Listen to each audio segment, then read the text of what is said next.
I didn't raise my voice when Margaret Kellerman, the HOA president with her perfectly manicured nails and condescending smile, waved the fraudulent sale documents in my face and declared that my family's land now belonged to her son's construction company.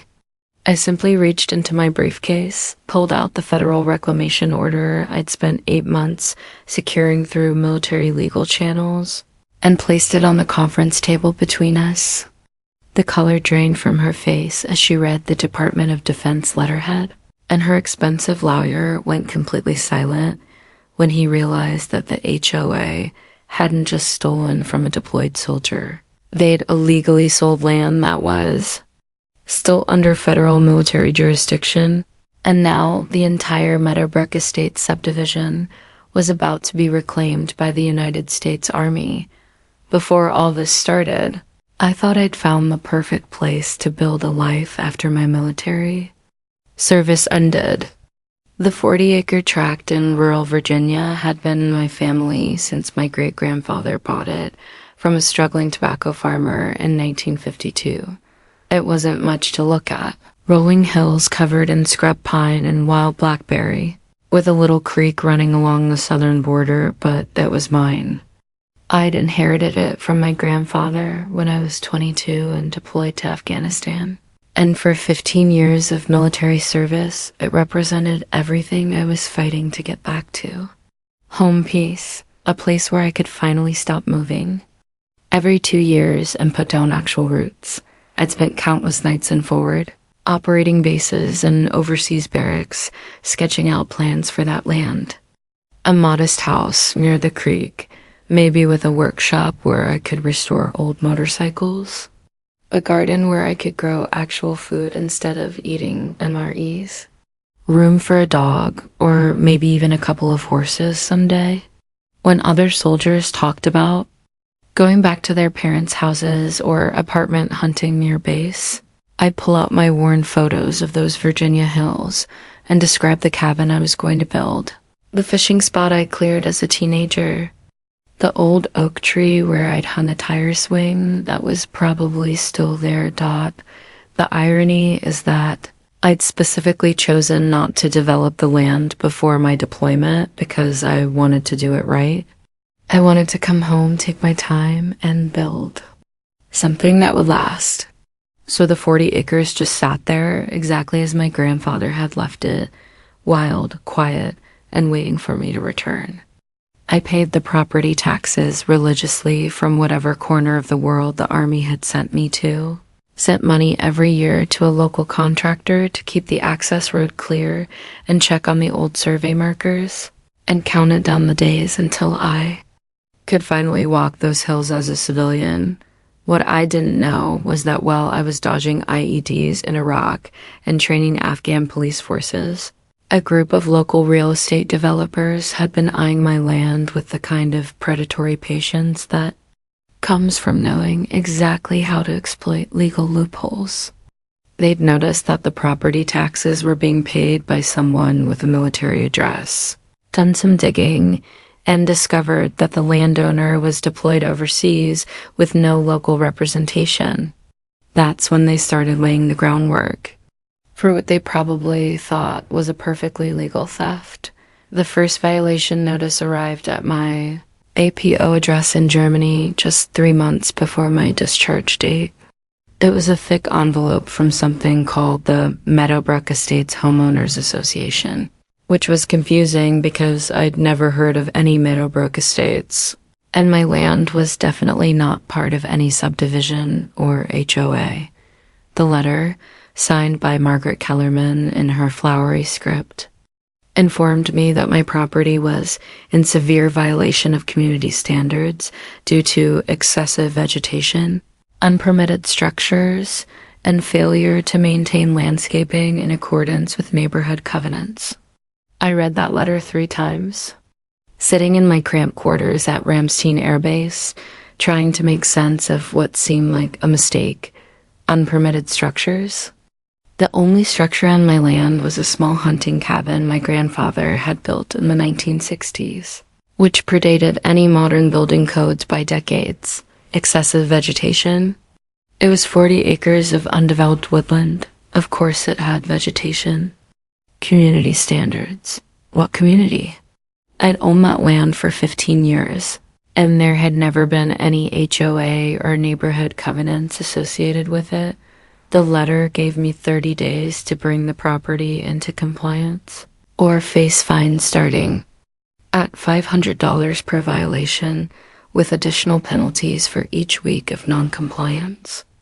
It also helpfully informed me that as a property owner in Meadowbrook Estates, I was responsible for paying annual HOA dues of $1,200, which were apparently 3 years overdue, bringing my total debt to $3,600, plus late fees and interest.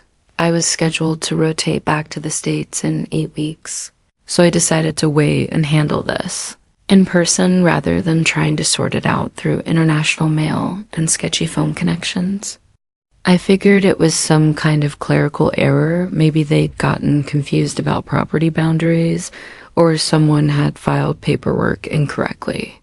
I dealt with plenty of military bureaucracy over the years, and most of these things turned out to be simple mistakes that could be cleared up with the right documents and a little patience. I was wrong. By the time I made it back to Virginia and drove out to check on my land, I found a locked gate across the access road with a sign declaring the area private property, Meadowbrook Estates, HOA, no trespassing. Beyond the gate, I could see survey stakes with bright orange flags marking what looked like lot lines, and there was fresh grading equipment parked near where my grandfather's cabin had stood. The cabin itself was gone, just a pile of splintered wood and a concrete foundation pad where someone had demolished it without bothering to ask permission. I sat in my truck staring at that gate for probably 20 minutes, trying to process what I was seeing. This wasn't a mistake or a paperwork error. Someone had literally stolen my land while I was deployed, carved it up into subdivision lots, and apparently thought they could get away with it because I was overseas and couldn't fight back immediately. The rage I felt was unlike anything I'd experienced in 15 years of military service.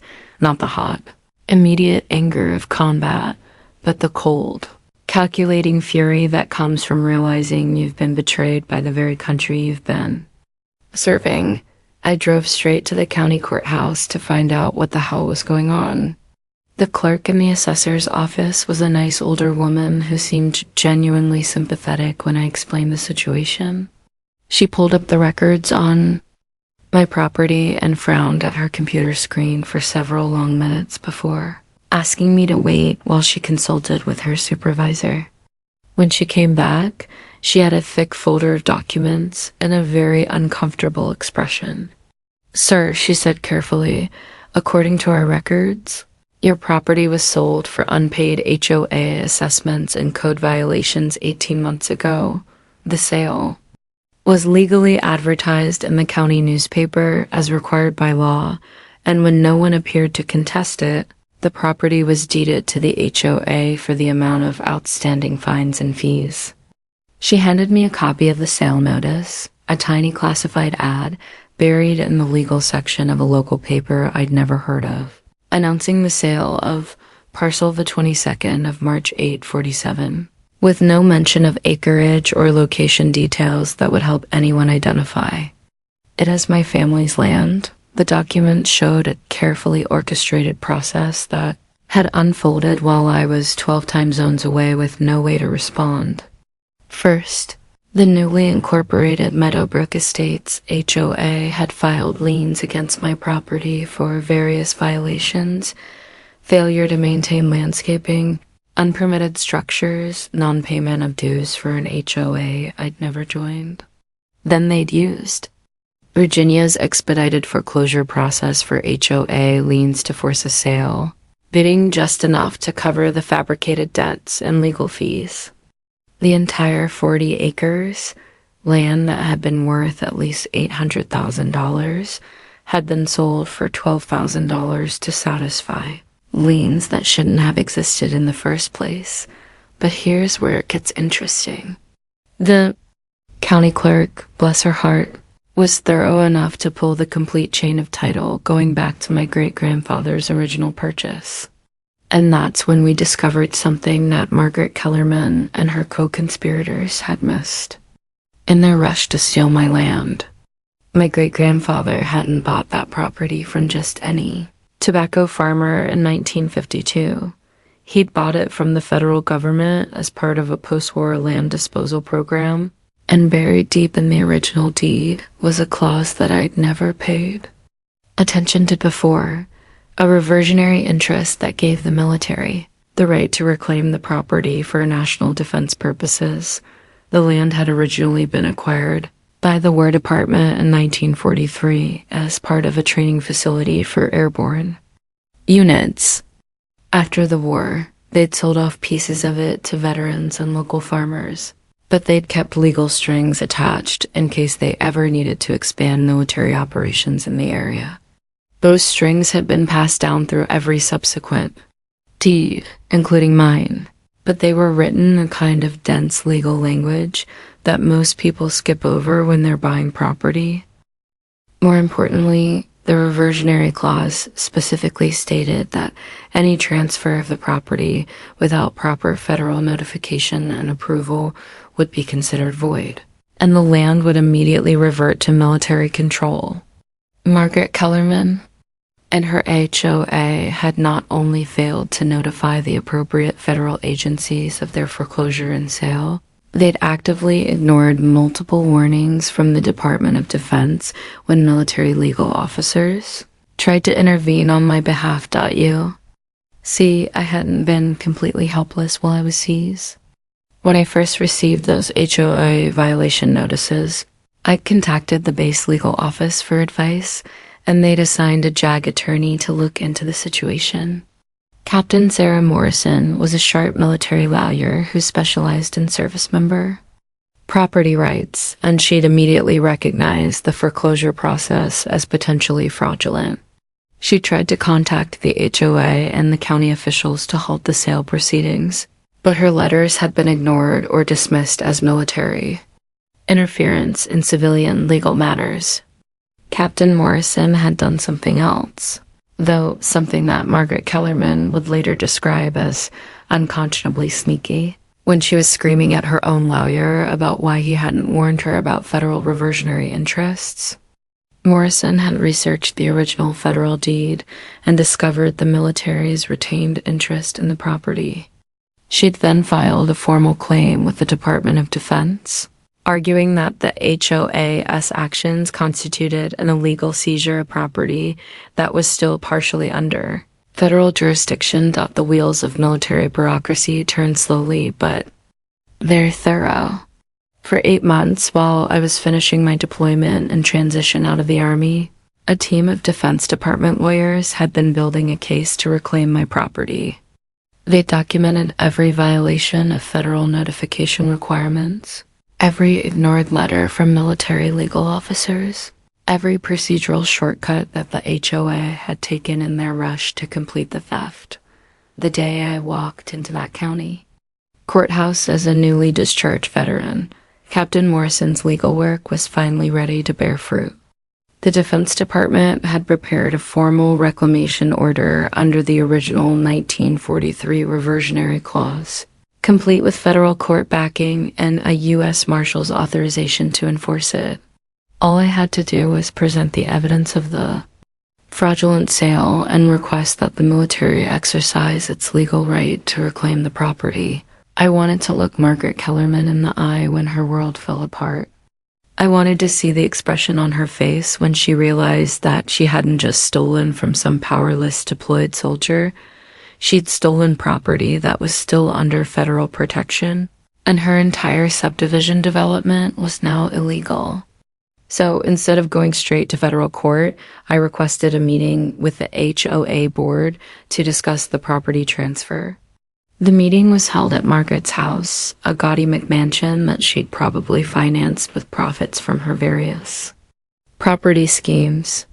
She greeted me at the door with a smile that was all teeth and no warmth, the kind of expression predators use when they think they've cornered wounded prey.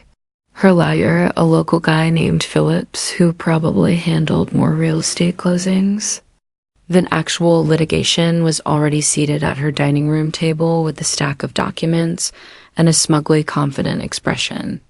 "Mr. Rodriguez," Margaret began in a voice dripping with false sympathy, "I understand you're upset about the property situation, but I want you to know that everything we did was completely legal and above board.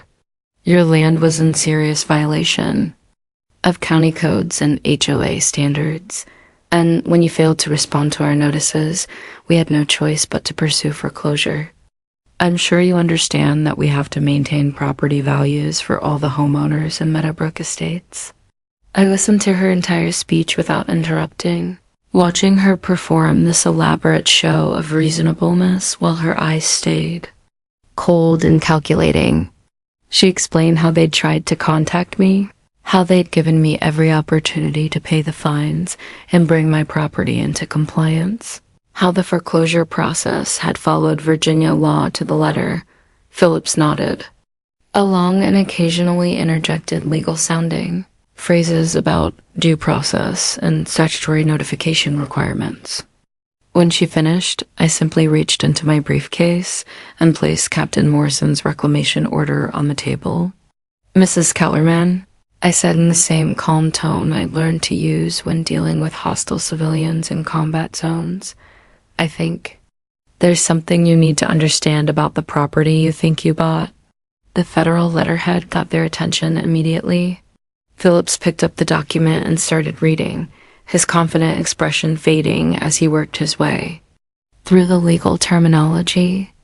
Margaret kept talking, something about how military lawyers can't interfere in civilian property matters, but I could see her starting to sweat as Phillips got paler and paler. "According to this federal reclamation order," I continued, "your entire subdivision is built on land that was never legally transferred out of federal jurisdiction. The original 1943 deed included a reversionary clause that requires Defense Department approval for any property transfer, and your foreclosure sale violated multiple federal notification requirements. The Department of Defense is prepared to exercise its right to reclaim the entire tract under the original acquisition authority." That's when Phillips finally looked up from the document, his face now completely white. "Margaret," he said in a strangled voice, "did you have anyone research the original federal deed before we proceeded with the foreclosure?" The look she gave him could have melted steel, but he pressed on.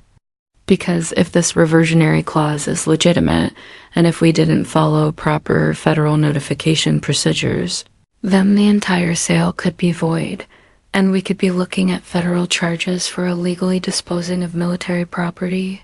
Margaret tried to bluster her way through it, insisting that it was all a bluff and that military lawyers were just trying to intimidate honest civilians. But Phillips was done listening to her. He was already on his phone, probably calling someone who knew more about federal property law than he did. Within an hour, we had confirmation that the reclamation order was legitimate, enforceable, and backed by the full authority of the United States government.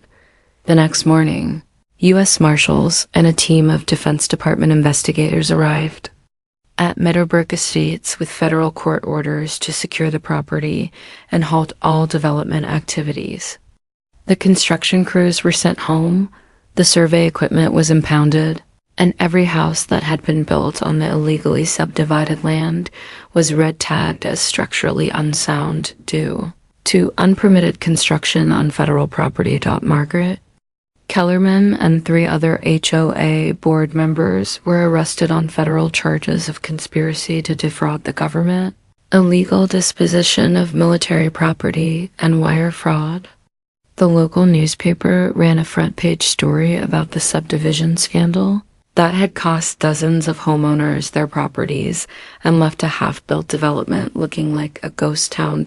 My grandfather's cabin couldn't be rebuilt, they demolished it too thoroughly for that, but the Army Corps of Engineers helped me design a new house that incorporated sustainable materials from the original structure.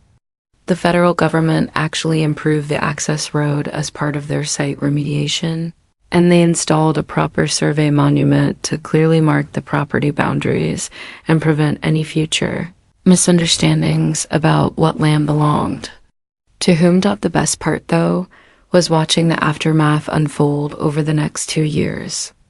Margaret Kellerman ended up serving 18 months in federal prison and was ordered to pay restitution to every homeowner who'd lost money in her subdivision scheme. Phillips lost his law license and had to find a new career selling insurance.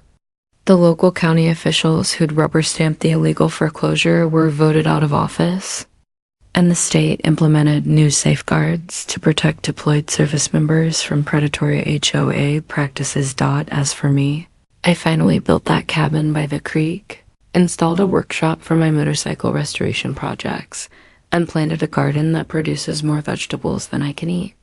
The tire swing was indeed still hanging from the old oak tree, and it still works perfectly for the neighbor kids who like to visit and hear stories about how their quiet rural community almost became a suburban subdivision.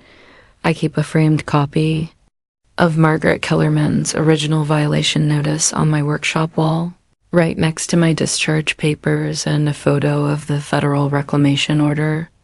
Sometimes when I'm working on an old Harley and listening to the creek flow past my back porch, I think about how different things might have been if I just paid those fraudulent fines and walked away. But then I remember the look on her face when she realized she'd messed with the wrong soldier, and I get back to work with a smile on my face and the satisfaction that comes from knowing that some battles are worth fighting, especially when you have the United States Army on your side.